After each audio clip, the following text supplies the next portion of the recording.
Que a graça e a paz do Senhor Jesus estejam com todos nesta noite, dia 27 de janeiro de 2021, no nosso culto de oração. Nós louvamos a Deus, sou grato a todos vocês que estão agora assistindo, compartilhando deste culto, um culto de oração, um culto de gratidão a Deus por tudo que Ele tem feito em nossas vidas. Eu quero compartilhar com os irmãos o Salmo 36, do versículo 5 até o versículo 10. E diz assim a palavra de Deus: A tua misericórdia, Senhor, está nos céus, e a tua fidelidade chega até as mais excelsas nuvens. A tua justiça é como grandes montanhas, os teus juízos são como um grande abismo. Senhor, tu conservas os homens e os animais. Quão preciosa é, ó Deus, a tua benignidade, pelo que os filhos dos homens se abrigam à sombra das tuas asas. Eles se fartarão da gordura da tua casa e os farás beber da corrente das tuas delícias. Porque em ti está o manancial da vida. Na tua luz veremos a luz. Estende a tua benignidade sobre os que te conhecem e a tua justiça sobre os retos de coração. Amém, meus irmãos? Que maravilhosa palavra, que salmo maravilhoso, que louvor que o salmista, o Davi, está colocando aqui em agradecimento, em gratidão a Deus por tudo o que Ele tem feito, por tudo que Ele fez, por tudo que Ele ainda fará em nossas vidas, O salmista diz que a misericórdia do Senhor está nos céus. A fidelidade chega até as mais excelsas nuvens. Porque a misericórdia do Senhor, a benignidade do Senhor, a fidelidade de Deus é imensurável. Não tem como duvidar dessa grandeza. Não é verdade? E por isso nós louvamos e agradecemos a Deus por tudo que Ele tem feito em nossas vidas. E eu quero convidar você, hoje eu quero compartilhar com vocês um coral que a irmã Geisa é lá da Bahia, ela é esposa do pastor Samuel Barreto, e ela mandou um vídeo para mim de um coral que é ela com as irmãs, esposas de pastores, outras irmãs que se prepararam lá no Seminário de Educação Cristã de Recife, o trabalho desse seminário é preparar as moças, as mulheres, para serem missionárias, até mesmo para estarem trabalhando na obra de Deus. E essas senhoras, que já se formaram nos anos 80, nos anos 90, elas continuam com o coral, cantando, louvando e glorificando a Deus. Eu quero compartilhar com vocês, meus irmãos e irmãs, que coisa mais linda.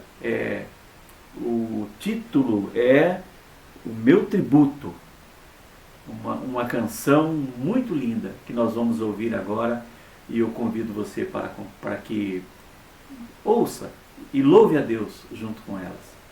Em seguida nós voltamos para o nosso... o pastor Roberto vai trazer o seu estudo e logo após nós voltamos para o nosso momento de oração. Vamos então louvar o Senhor.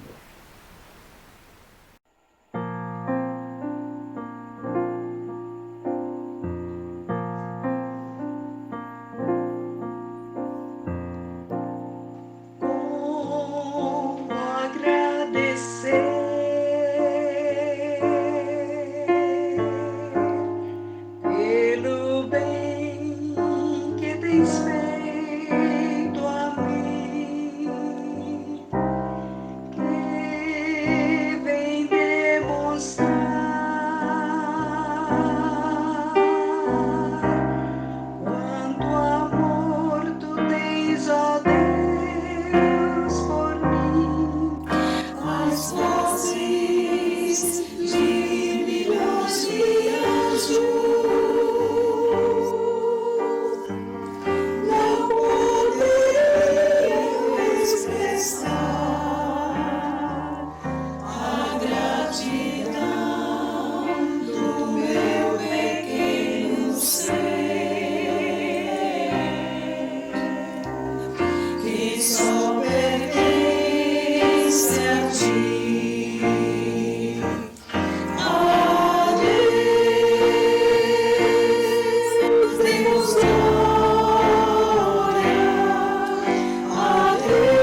Boa noite, amados irmãos e amigos. Nos reunimos mais uma vez para juntos estudarmos a primeira carta de João.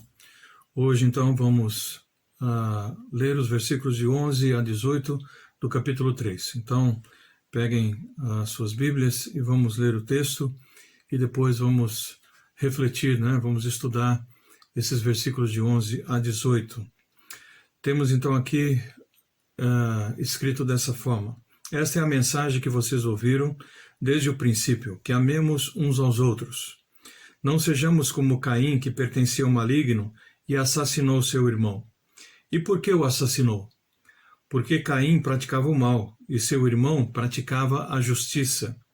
Portanto, meus irmãos, não se surpreendam se o mundo os odiar. Se amamos nossos irmãos, significa que passamos da morte para a vida. Mas quem não ama continua morto.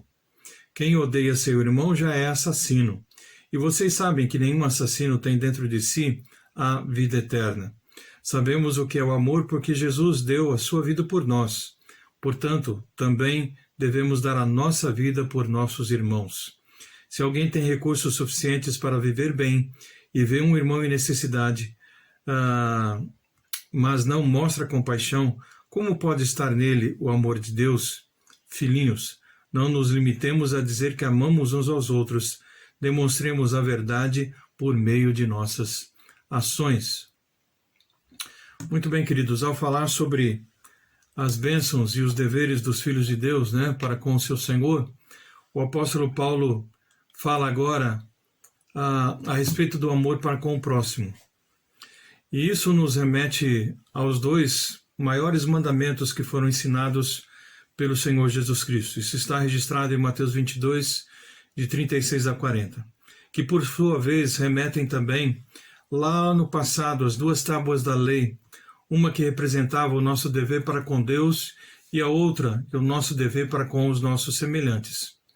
Então nós vamos enfocar nesse momento o amor ao próximo, E é sobre esse tema que nós vamos discorrer então durante alguns minutos, entendendo de que justamente esse tema, sobre o amor ao próximo, ele deve estar fixado nas nossas mentes.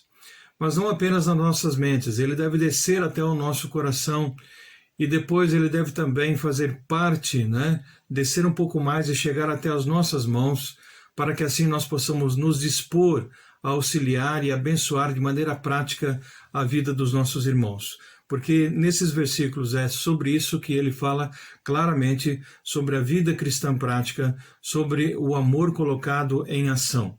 Por isso que no versículo 11 ele fala claramente sobre isso. Nós vamos mais uma vez ler o versículo 11, onde ele diz o seguinte: essa é a mensagem que vocês ouviram desde o princípio, que amemos uns aos outros.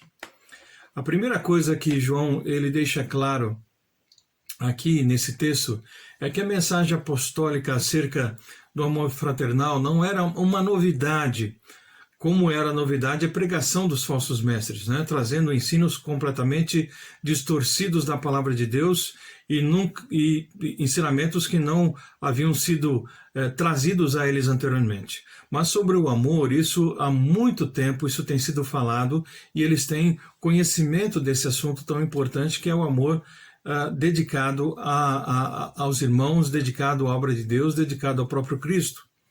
Então João apela para a autoridade da tradição apostólica que remonta à própria pessoa de Cristo, para poder estabelecer finalmente a mensagem que eles haviam recebido então da parte dele. O conteúdo da mensagem qual é? É que os cristãos devem amar uns aos outros. É esse, aliás, o conteúdo da mensagem. E essa mensagem acerca do amor, ela estava em consonância com todas as Escrituras. Então, desde o Velho Testamento, Deuteronômio e Levítico, ele fala a respeito do amor e dessa importância de amar ao Senhor sobre todas as coisas e também amarmos ao próximo como a nós mesmos. Então, Jesus chegou mesmo a dizer que o amor ele é o maior dos mandamentos, E o critério pelo qual nós seremos conhecidos como seus discípulos, através justamente desse amor. E isso está em João 13, 34 e 35. Diz que nós seríamos conhecidos como discípulos do Senhor através do amor que nós demonstrássemos uns para com os outros e para com o próximo. Então, o apóstolo Paulo, ele destacou que o amor, né, também é o cumprimento da lei. Então, o apóstolo Paulo também fala sobre isso em Romanos capítulo 13 e Gálatas capítulo 5, falando ainda sobre a questão do amor e ele atestando aquilo que o Senhor já havia ensinado, e ele, como conhecedor das Escrituras, também, tanto aos Romanos como aos Gálatas, ele repete essa importante informação que é o amor fraternal. Versículo 12. Não sejamos como Caim.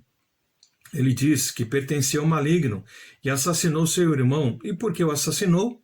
Porque Caim praticava o mal e seu irmão praticava a justiça. Então, João diz que nós não devemos amar como Caim amou, né? Ou não devemos amar segundo Caim. Por quê? Porque o amor de Caim era um amor dissimulado, era um amor falso. Ele estava presente nos lábios de Caim, mas não estava presente no coração. Era apenas algo de palavras vazias. Ele amava então de palavras, mas não de fato e de verdade, como a palavra de Deus nos ensina. Por isso, diz o texto bíblico, ele assassinou o seu irmão. E isso, por quê? Por motivos banais, pelos motivos mais torpes. Ele então assassinou seu próprio irmão. O seu ódio mortal contra Abel, ele foi movido por inveja, né? Inveja essa que se desenvolveu em ira, e essa ira finalmente se transformou em assassinato. Isso está em Gênesis capítulo 4, versículos 5 e 8. Então, a inveja, né, de Caim o levou a odiar e a matar a quem ele deveria ter amado e imitado. Porque Abel era alguém tão justo, a quem Deus amava e que praticava a justiça. Ele deveria então imitar e amar o seu irmão e não matá-lo. Foi o que ele fez. Por quê? Porque ele realmente praticava aquilo que era mal. Então o apóstolo João diz que Caim é um símbolo do mundo, né? Mundo que nos odeia. Isso está no versículo 13, né, do capítulo 3. Então o mundo nos odeia. Caim odiou Abel não porque Abel era mau. Ele odiou justamente porque Abel era piedoso, e isso o incomodava. O fato de Abel ser uma pessoa piedosa, uma pessoa temente a Deus, uma pessoa correta, uma pessoa íntegra.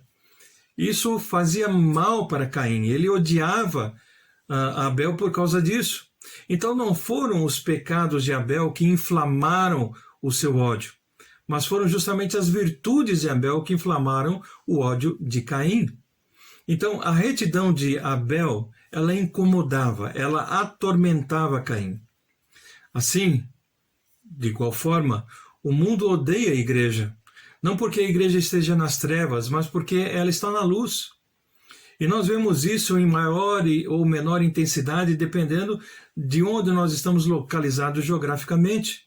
No nosso país nós temos ainda uma certa tolerância, mas ainda assim nós vemos o desprezo pela Igreja de Jesus e pessoas, principalmente políticos, tentando de todas as formas impedir o avanço da Igreja. Em outros países vemos, né, lugares tão fechados em que os irmãos em Cristo não podem ter liberdade, ou eles não têm liberdade de expressar o seu amor e o seu serviço ao Senhor, não podem ter acesso à palavra de Deus. Então os inimigos dos cristãos, amados, eram movidos desde o passado pelo ódio, né, do diabo contra Deus, sempre foram. Então há milênios nós vemos isso acontecendo. Do mundo contra Cristo, dos falsos mestres contra a verdade de Deus. Então essas questões antagônicas, nós temos visto isso desde o princípio de todas as coisas, desde a igreja primitiva. Então Caim, ele não era um ateu. Caim era um religioso. E isso aqui é estarrecedor.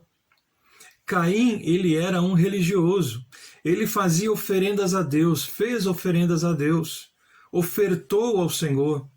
O seu ódio, ele brota justamente nesse contexto da sua prática religiosa. E aí nós precisamos entender qual era a visão que Caim tinha a respeito dessa prática religiosa, desse seu relacionamento com Deus. Caim, em primeiro lugar, podemos notar que ele quis adorar a Deus sem observar os preceitos de Deus, sem observar as ordenanças, as leis de Deus, os ensinamentos de Deus. Quando Caim trouxe a Deus um sacrifício sem sangue, ele trouxe dos cereais, ele trouxe coisas do campo, ele não trouxe o melhor, ele trouxe o que restava, o que sobrou. Ele estava desprezando o caminho de Deus quando ele não trouxe então um sacrifício com sangue. Então a palavra de Deus deixa isso muito bem claro, porque era dessa forma que eram as prescrições do culto divino, era necessário que houvesse o derramamento de sangue. Então o que Caim queria? Ele queria abrir, até Deus um caminho pelos seus próprios esforços, o caminho das obras. Deus tem que aceitar o que eu lhe ofereço. O caminho de Caim é o caminho do humanismo idolátrico, o caminho das obras da justiça separado da graça de Deus. É pelos seus próprios méritos, pelas suas intenções, e não por aquilo que é mandamento do Senhor nosso Deus. Em segundo lugar, nós podemos ver que Caim ele quis prestar culto a Deus sem examinar o próprio coração. Ele queria cultuar a Deus sem pertencer a Deus. Ele queria enganar a Deus com a sua oferta, enquanto ele mesmo, diz o texto bíblico, ele era do maligno. Caim pensou que ele podia separar o culto da própria vida. E culto não é um momento de liturgia, culto é vida diária com Deus, isso é culto, é adoração, é prostração diante do Senhor. Ele pensou que Deus estivesse buscando adoração e não adoradores. E o Senhor deixa bem claro na sua palavra que ele busca adoradores que o adorem em espírito e em verdade. Então, se a nossa vida não for de Deus e não estiver certa com Deus, o nosso culto será abominável aos olhos de Deus. E por isso Deus não aceitou a oferta de Caim. Mas em terceiro lugar, Caim ele quis também prestar um culto a Deus com o coração cheio de ódio, cheio de inveja do seu irmão Abel. A relação com Deus não pode estar certa se a relação com o próximo estiver quebrada. A relação de Caim para com Abel era uma relação quebrada, uma relação de inveja, uma relação doentia. Antes de trazer a oferta ao altar, nós precisamos nos reconciliar com os nossos irmãos. Mateus capítulo 5, 23 e 24 nos falam a respeito disso. Se você sabe que algum irmão tem alguma queixa contra você, então vai lá, resolve primeiro e depois traz a sua oferta. Então, antes de Deus aceitar a oferta, ele precisa aceitar o ofertante. E era isso que Caim ele não entendia, não era assim que ele agia. Então ele não conhecia Deus, ele não cultuava a Deus, ele cultuava, Caim, a si mesmo. Ele afrontava a Deus oferecendo a oferta errada, da forma errada e com a motivação errada. Caim, amados, ele queria enganar a Deus e ganhar o status de adorador quando ele não passava de um filho do maligno. E ele nunca quis mudar essa posição. A raiz do problema de Caim era a inveja que ele tinha do seu irmão. Ele se desgostou ao ver que Deus havia aceitado o seu irmão e a sua oferta, ao passo que ele mesmo e a sua oferta foram rejeitados pelo Senhor. Por quê? Porque foram feitos de qualquer forma, como já anunciamos anteriormente. Caim preferiu eliminar o seu irmão do que imitar o seu irmão, do que aprender com seu irmão. Ele preferiu tirá-lo, então, da sua presença de uma forma definitiva. Em quarto lugar, Caim ele deu mais um passo na direção do abismo quando ele rejeitou a exortação de Deus. Deus falou claramente para ele. Caim ele não foi escorraçado por Deus por trazer a oferta errada. Deus o orientou, a sua oferta não foi aceita, está errada. Você precisa avaliar essas questões, mas ele não fez isso. Não fez isso. Ele trouxe a oferta errada, ele estava com a vida errada, estava com a motivação errada, e Deus fala com ele a respeito desse arrependimento, e ele não se arrepende. Ele não muda a sua postura. Ele continua uma pessoa obstinada, teimosa, uma pessoa longe de Deus. Caim, então, ele preferiu o caminho da rebeldia do que o caminho da obediência. E isso foi a sua destruição e a destruição da sua descendência. Então, longe de se arrepender, de tomar um novo rumo na sua vida, Caim deu mais um passo na direção do pecado. Ele se afundou ainda mais no pecado. Ele não virou as costas para o pecado, ele virou as costas para Deus. para aquilo que Deus havia falado, para aquilo que Deus havia orientado, ele virou as costas para o Senhor.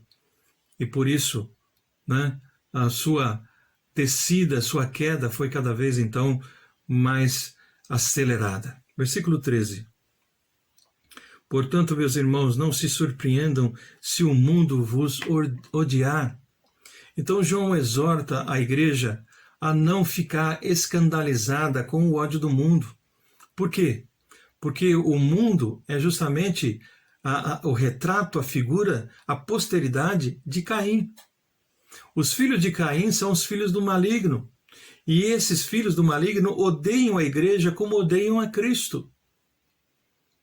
E nós vemos o ódio contra o Senhor no mundo inteiro, e nós vemos mesmo aqui, como nós falamos, num país que ainda há certa liberdade, mas quanto deboche, quanta zombaria, quantas coisas vergonhosas usando o nome de Cristo as pessoas têm praticado nesse país. Eles odeiam a igreja exatamente porque Cristo está na igreja, e eles odeiam a Cristo. O mundo odeia a Cristo na igreja. E muitos falam sobre isso abertamente. Então, quando o mundo persegue a igreja, amados, ele está perseguindo o próprio Cristo. Paulo, em Atos capítulo 9, ele é exortado a respeito disso. O Senhor aparece para ele e diz: Saulo, Saulo, por que me persegues? Ele estava perseguindo a igreja de Cristo. Ele estava indo para prender irmãos em Cristo.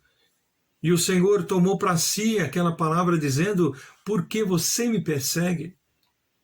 Quantos amados morreram e continuam morrendo por causa do Evangelho? E que mal essas pessoas têm feito para merecer isso? Por causa do Evangelho, no mundo inteiro, pessoas foram abençoadas.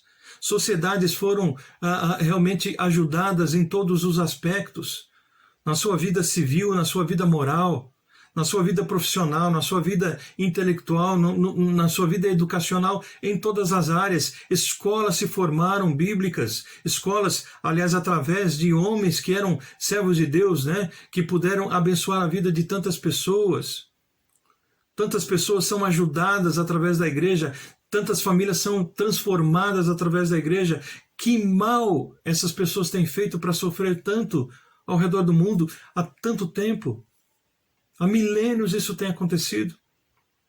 Por que então? Porque o mundo odeia Cristo. E aí então vai odiar também aqueles que são de Cristo. Versículo 14. Se amamos nossos irmãos, significa que passamos da morte para a vida, mas quem não ama continua morto. Amados, o fato de amarmos os irmãos dá-nos boa base para a certeza da vida eterna. O amor não é a causa da salvação, mas é a evidência da salvação. O verdadeiro crente ele é conhecido pela sua fé em Cristo, pelo seu amor aos irmãos e pela sua santidade de vida. O amor ela é a defesa final. Uma vez que o amor é o maior mandamento, é o cumprimento da lei, é a evidência cabal de que nós somos discípulos de Jesus Cristo. E é sobre isso exatamente que João está falando aqui aos irmãos daquelas igrejas da Ásia. Versículo 15. Quem odeia seu irmão já é assassino. E vocês sabem que nenhum assassino tem dentro de si a vida eterna. Se o amor é prova da vida eterna, o ódio é a evidência da morte espiritual. Quem odeia é um assassino em potencial. O ódio é o campo onde brota a semente do assassinato. O assassinato ele tem a sua origem no ódio. Caim odiou e matou Abel. Esaú odiou o seu irmão Jacó e planejou matá-lo. Absalão odiou o seu irmão Amon e o matou. Herodias odiava João Batista e desejou e mandou matá-lo. É por isso, né, que Deus não julga apenas a ação, mas ele julga também as intenções. Isso é bem claro na sua palavra, porque o Senhor consegue enxergar, ver as intenções. Ele conhece não apenas os atos, mas as motivações. Para Deus, quem odeia já é um assassino. Essa é a sua motivação, essa é a sua intenção. Deus conhece tudo isso, pois o ódio ele é o prelúdio, como nós dissemos aqui, do assassinato. É a porta de entrada do crime, o ódio. E nós vemos isso claramente na palavra de Deus. Versículo 16. Sabemos o que é o amor porque Jesus deu sua vida por nós. Portanto, também devemos dar nossa vida por nossos irmãos. Se o ódio é negativo e procura o mal do outro, o amor é positivo e busca e dá a vida pelo outro. O amor ele é conhecido pelo que dá e não pelo que toma. O amor de Cristo, fica bem claro, é o nosso supremo exemplo. Assim como ele deu a sua vida por nós, ele diz que nós devemos dar a nossa vida pelos irmãos. Não no sentido que ele deu a sua vida literalmente, porque ele fez isso para se colocar em nosso lugar, para nos salvar. Mas é claro que nós podemos fazer isso através do nosso serviço e através do cuidado para com os nossos irmãos. E é isso que ele está dizendo aqui, dar a vida pelos irmãos, em termos de serviço, em termos de cuidado por cada um deles. Então nós devemos agir e devemos fazer isso. Versículo 17, se alguém tem recursos suficientes para viver bem e vê um irmão em necessidade, mas não mostra compaixão, como pode estar nele o amor de Cristo? João mostra de forma prática como nós podemos expressar o nosso amor pelos irmãos. Ele deixa isso bem claro. O apóstolo ele traz aqui uma transição do geral para o particular, dos irmãos para o irmão.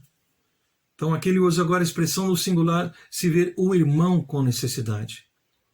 Sabe por quê? Porque é mais fácil amar a todos. Por quê? Porque amar a todos, né, é alguma coisa muito ampla, muito geral. O desafio é amar e socorrer o necessitado. Aquela pessoa que está em necessidade.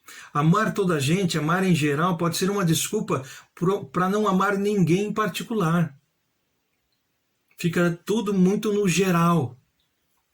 Fechar o coração ao necessitado é o oposto da compaixão. Compaixão é abrir o coração antes de abrir, justamente as mãos. Compaixão é abrir o bolso e não apenas a boca. Compaixão é nós darmos do nosso tempo para aquele que está necessitado. Então tudo isso fala a respeito de compaixão e é o que João está aqui relembrando aos irmãos das igrejas da Ásia e a cada um de nós também. E último versículo, versículo 18. Filhinhos, não nos limitemos a dizer que amamos uns aos outros. Demonstremos a verdade por meio de nossas ações, ou seja, não é para ficar só no discurso. O amor não é um discurso teórico, de palavra, de língua, mas é uma ação prática, de fato e de verdade, como diz o texto. O amor não é o que nós falamos, mas é o que nós fazemos. O amor não é tanto uma questão de sentimento, mas de movimento, e movimento em direção àquele que está necessitando. Amamos não com discursos eloquentes, rasgados de emoção, mas com ações práticas para aliviar a dor do irmão e socorrê-lo nas suas necessidades. E lembre-se também, irmão, de permitir que outros façam isso, porque muitos não permitem porque acham que estão invadindo as suas vidas. Então isso é importante também de abrir o seu coração para que a ajuda possa chegar até você. Terminando nessa oportunidade, o que o amor e fé têm em comum é que ambos precisam de obras para atestar a sua autenticidade. Fé e amor precisam de obras para atestar a sua autenticidade. Palavras de amor que nunca são traduzidas em ação, elas não valem nada. Tiago diz que a fé sem obras, ela também não vale nada. Então, amados, para encerrarmos nessa noite, amor é o ato de dar suas posses, seus talentos e a si mesmo por outra pessoa, seu tempo. Assim as palavras e a língua têm os seus equivalentes na ação e na verdade. O texto é claro. Não amar apenas de palavra e de língua, mas de fato e de verdade. Que nós possamos refletir sobre esses ensinamentos de João, que foram trazidos há milênios atrás, relembrados aos irmãos da igreja primitiva, das igrejas na Ásia. E essa palavra ecoa e chega até nós nos dias de hoje, para que sejamos relembrados também dessa verdade. Porque nós somos falhos, somos humanos e precisamos relembrar essas verdades e procurar praticá-las no nosso dia a dia para que realmente nós possamos, não apenas com as nossas palavras, mas principalmente com as nossas ações, demonstrarmos o quanto nós amamos ao Senhor e quanto nós amamos ao nosso próximo. Que Deus possa nos abençoar e nos ajudar a estendermos, a alargarmos as nossas tendas para abrigarmos o maior número de pessoas possível, demonstrando amor e cuidado para com cada uma delas. Que Deus nos dê graça para que assim possamos agir e fazermos a vontade do Pai. Deus amado, nós te agradecemos por essa oportunidade, por essa noite onde podemos mais uma vez estudarmos a Tua Palavra. Ajuda-nos, ó Deus, a colocarmos em prática para que realmente as nossas palavras não sejam, ó Deus, palavras jogadas ao vento, mas que elas possam produzir resultados práticos, benéficos para a vida de todos aqueles que estão ao nosso redor e principalmente para, ó Deus, os irmãos, a Igreja de Cristo. Oramos agradecidos e pedindo por Tua graça e misericórdia, em nome de Jesus. Amém. Que Deus possa abençoá-los, que todos tenham uma boa noite e um bom restante de semana na graça e na paz do Senhor. Se Deus nos permitir, quarta-feira que vem, nós damos continuidade, então, aos próximos versículos de 1 João, capítulo 3. E espero que esteja sendo uma bênção na sua vida, que você possa dar mostrar de alguma forma que você está entendendo, que você está aproveitando esses estudos, né?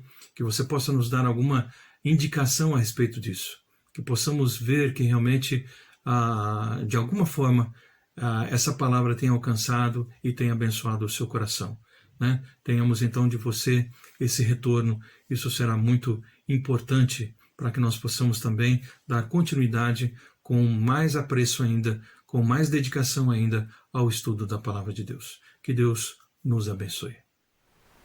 Amém, meus irmãos. Que bênção, né? Como é gostoso poder louvar a Deus e também compartilhar essa palavra tão boa de se ouvir, uma palavra que realmente vem nos fortalecer, nos alimentar, né?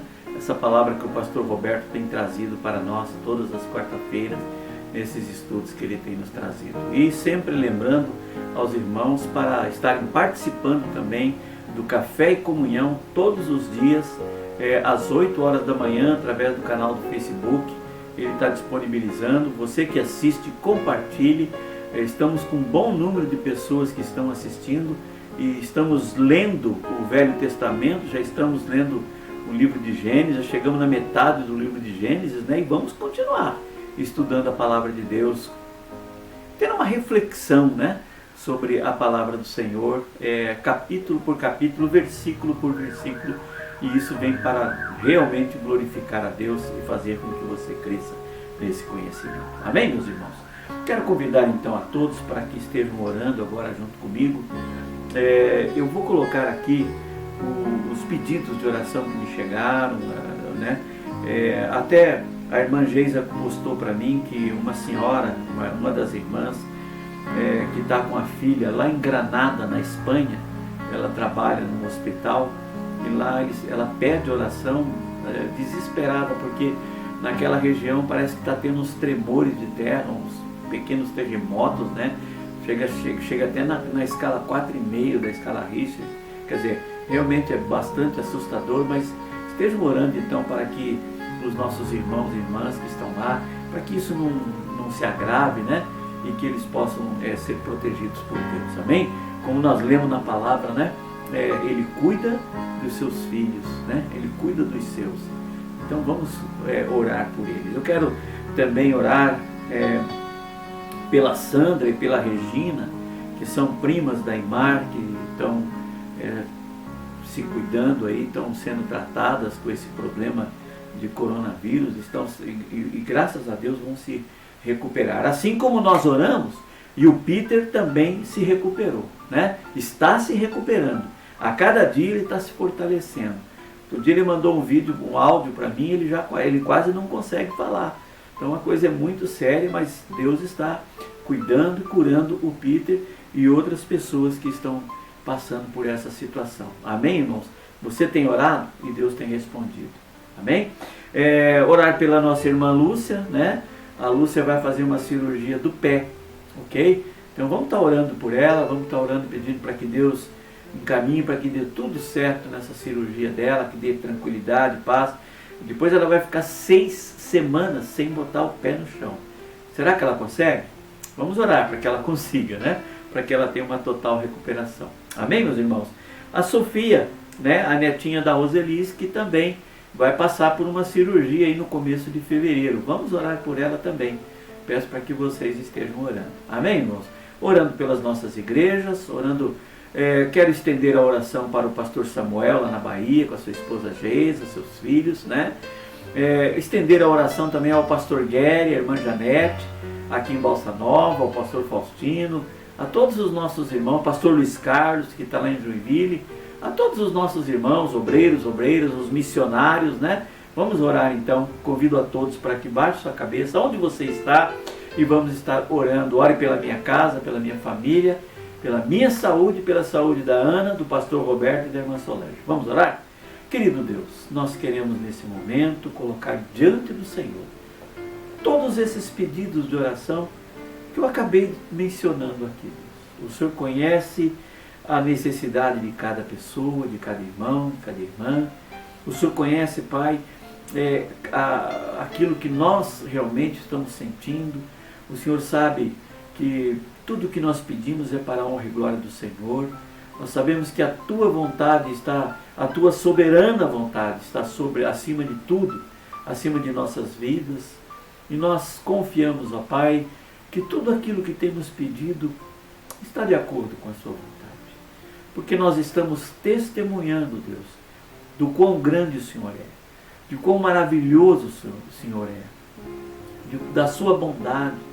Nós estamos da Tua grandeza, Senhor. E nós estamos testemunhando porque o Senhor tem respondido às nossas orações. Eu não me canso, Senhor, de repetir a Tua palavra que diz que o Senhor está atento com seus olhos, com o Teu coração, com seus ouvidos voltados às nossas orações. Eu Te louvo por isso e Te agradeço, Pai, no santo, no precioso nome do Senhor Jesus. Coloco a Sandra, a Regina, diante do Senhor, que são primas da nossa irmã Imar, parentes da Florinda, né? Que eu peço, Deus, que o Senhor esteja colocando eles, atendendo aos nossos pedidos com relação à recuperação deles e cuidando, Senhor, dessa família, Deus, em nome de Jesus.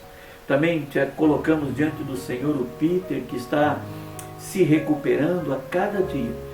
E sei, Pai, que o Senhor está fortalecendo ele. Que ele possa entender, ó Deus, que o Senhor está cuidando dele.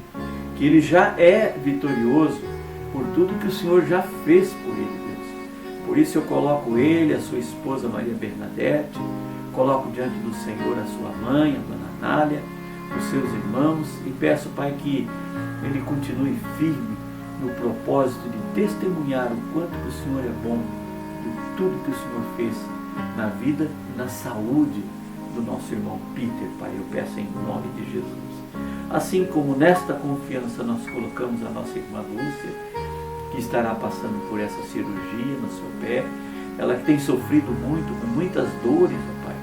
Mas eu creio que o Senhor está lá ali com a sua mão, guiando as mãos dos médicos, dos enfermeiros, dos medicamentos que vai ser administrada a ela, e ela sairá de lá também vitoriosa, sairá se recuperando. Que o Senhor dê a força que ela precisa para cumprir com o tempo em que ela vai ter que estar sem pôr o pé no chão.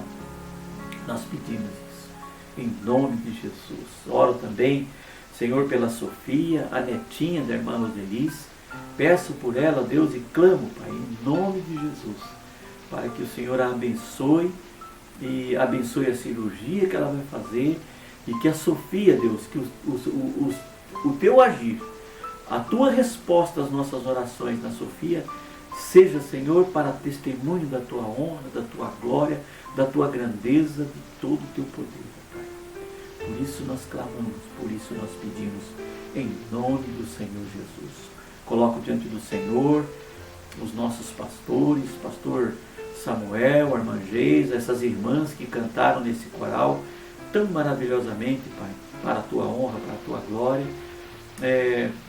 Oro pela saúde de cada um deles, cada uma dessas senhoras. Peço também pelo pastor Guerra e a irmã Janete, principalmente pela saúde dos dois. Peço, Pai, pela minha saúde, da Ana Maria, pela saúde do pastor Roberto, da irmã Solange.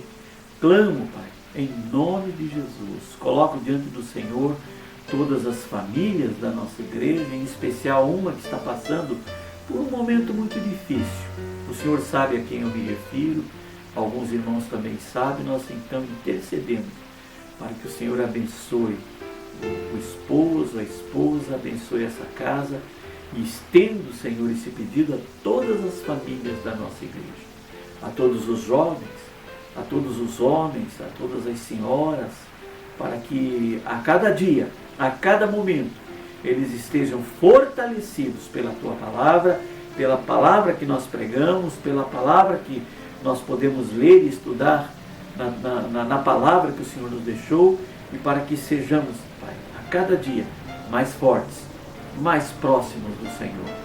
Eu oro, Deus, por esse culto, agradeço por tudo no santo e no precioso nome do Senhor Jesus. Peço que o Senhor abençoe o restante de nossa semana, abençoe o culto de domingo, Pai. Assim eu peço, cuida, guarda, Senhor, para que nós saiamos logo dessa pandemia, dessa quarentena, que as vacinas cheguem, Senhor, com as bênçãos do Senhor, para que a gente possa voltar à nossa vida normal. Leva, Senhor, essa nossa palavra, essa Tua palavra, esse nosso culto que dedicamos ao Senhor, para todas as pessoas que estão ouvindo, que estão assistindo nesse momento, que sejam abençoadas.